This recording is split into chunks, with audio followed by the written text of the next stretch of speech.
Bonjour tout le monde, alors aujourd'hui on se retrouve pour une toute nouvelle vidéo slime test avec du sucre en poudre et un nouveau shampoing que je n'ai encore jamais testé. Je l'ai testé avec du sel cette semaine, n'hésitez pas à aller voir la vidéo si ça vous intéresse. Et là nous allons le tester avec du sucre. Alors pour ceux qui ne connaissent pas, c'est un shampoing que j'ai trouvé chez Action et écoutez, il m'a été demandé en commentaire, plus d'une fois d'ailleurs, j'étais étonnée parce que je ne connaissais pas du tout cette marque. Donc c'est parti, je vais pouvoir commencer. Mais avant de commencer, n'hésitez pas à liker et partager, n'hésitez pas à vous abonner si ce n'est pas encore fait et à activer la cloche des notifications. Et bien sûr, je vous attends dans les commentaires si ceux-ci sont activés pour me donner d'autres marques de shampoing, gel douche, liquide vaisselle ou même savon pour les mains à tester dans une prochaine vidéo. Allez, c'est parti, c'est ultra simple au niveau des doses. Il faut 3 doses de sucre pour une dose de shampoing ou gel douche ou savon pour les mains ou même liquide vaisselle. Donc c'est parti, c'est tout le temps les mêmes doses pour chacun des 4. Donc 3 doses de sucre en poudre. Vous n'êtes pas obligé de les faire bien bomber, hein. Si c'est des doses de sucre en poudre rases comme ceci, c'est très bien. Ensuite, vous venez ajouter votre shampoing. Comme je vous ai dit tout à l'heure, une dose. Allez.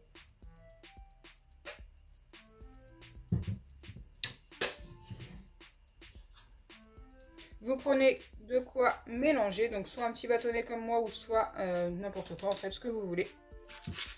Et vous mélangez jusqu'à obtenir quelque chose de bien homogène. Donc oui, je me répète à chaque fois, mais c'est surtout pour les nouveaux qui arrivent sur la chaîne. Pour les autres, je sais que vous connaissez très bien le procédé.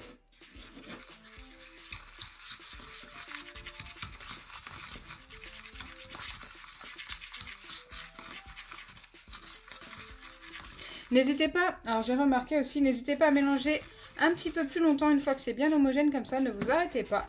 Mélangez encore pendant une petite minute. J'ai remarqué que déjà on obtenait des résultats meilleurs quand on mélangeait plus longtemps.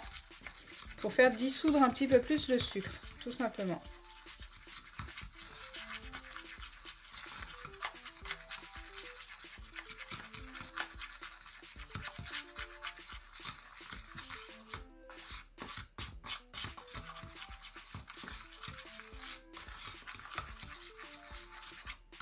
Écoutez, là, je pense qu'on est pas mal. C'est plutôt bien mélangé. Et maintenant, ce qu'il me reste à faire, c'est de placer ça au micro-ondes pendant 40 voire 45 secondes. Alors moi, la plupart du temps, je mets ça 45 secondes. Je mets ça 15 secondes 2 fois en faisant une petite pause à chaque fois de 5 à 10 secondes. Et ensuite, je remets ça 5 secondes 3 fois en faisant également une petite pause à chaque fois pour éviter tout simplement que ça ne déborde du récipient car ça aura tendance à remonter tout le long du récipient pendant que ça chauffe dans le micro-ondes. Donc faites très attention. Allez, c'est parti, je viens placer ça au micro-ondes et je reviens vers vous pour vous montrer un petit peu ce que ça donne.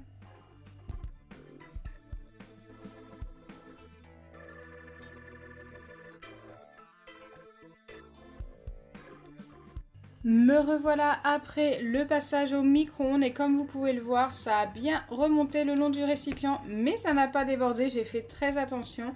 Donc j'ai mis, comme je l'ai dit, 2 fois 15 secondes en laissant une pause à chaque fois et ensuite j'ai remis 3 fois 5 secondes. Et là je me suis dit qu'écoutez, c'était pas mal. Donc j'essaye d'enlever tout ce qu'il y a autour.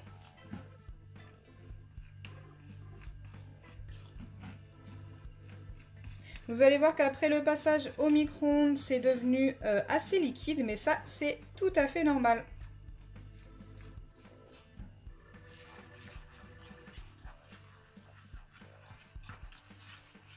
Ça va s'épaissir au fur et à mesure que ça va refroidir. Donc là, je remélange pendant une bonne minute.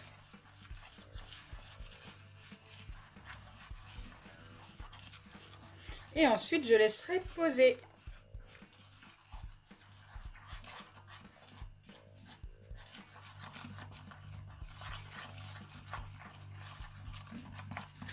Donc là, en mélangeant, j'ai l'impression que ça s'épaissit déjà.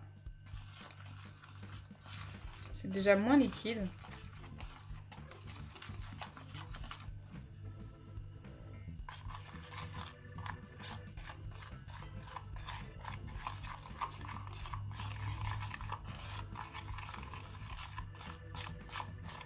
Donc là, je pense avoir assez mélangé. Je vais laisser poser pendant environ 30 minutes en mélangeant comme ça pendant 5 à 10 secondes toutes les 5 minutes. Donc par exemple, dans 5 minutes, je vais venir mélanger 5 à 10 secondes comme ceci.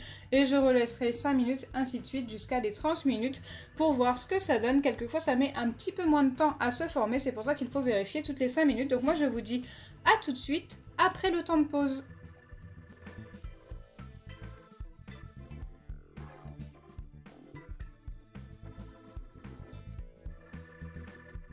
Donc me revoilà après à peine 15 minutes. Et écoutez, c'est la première fois que je vois ça, donc il fallait que je vous le montre. La pâte s'est formée très très vite. D'habitude ça met environ 30 minutes. Et regardez, au bout de 15 minutes on obtient déjà une pâte. Je ne sais pas si je peux l'étirer. Écoutez, ça me paraît encore un petit peu liquide. Peut-être que je dois attendre encore 2-3 minutes, mais je pense qu'on est très très proche.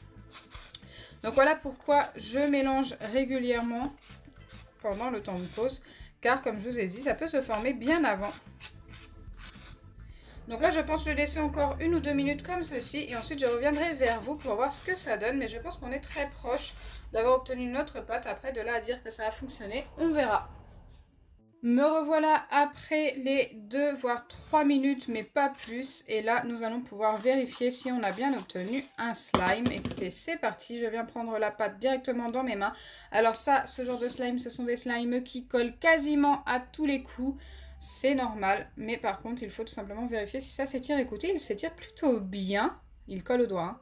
Mais ça a fonctionné, donc... je vais directement le valider. Franchement, j'en ai obtenu des mieux, mais j'en ai obtenu des pires également. Donc, je vais le valider avec un bon 6 sur 10. Il s'étire quand même pas mal. Dites-moi dans les commentaires ce que vous en pensez. Bon, bien sûr, il faut l'étirer tout doucement. S'il colle trop à votre goût, essayez de le remettre 10 secondes au micro-ondes. Mais franchement, j'ai peur que ça durcisse trop en le mettant trop longtemps au micro-ondes également.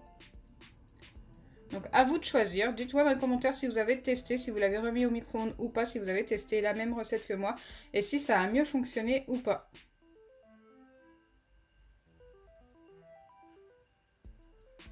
Ça fait un effet mousse.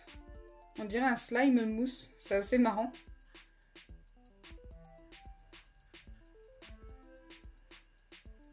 Donc voilà, recette validée avec un bon 6 sur 10.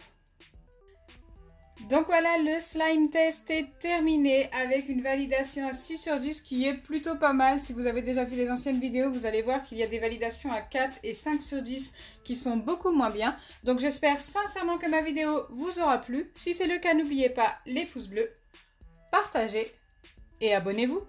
Bisous les amis. Et il y a également des validations bien plus élevées avec des 7 voire 8 sur 10. Je crois que j'ai déjà donné un 9 sur 10. Donc voilà, n'hésitez vraiment pas à aller voir toutes les vidéos slime test si vous souhaitez trouver votre shampoing gel douche qui fonctionne ou même savon pour les mains ou liquide vaisselle. J'en ai testé tellement que je ne peux pas vous les citer. Donc voilà.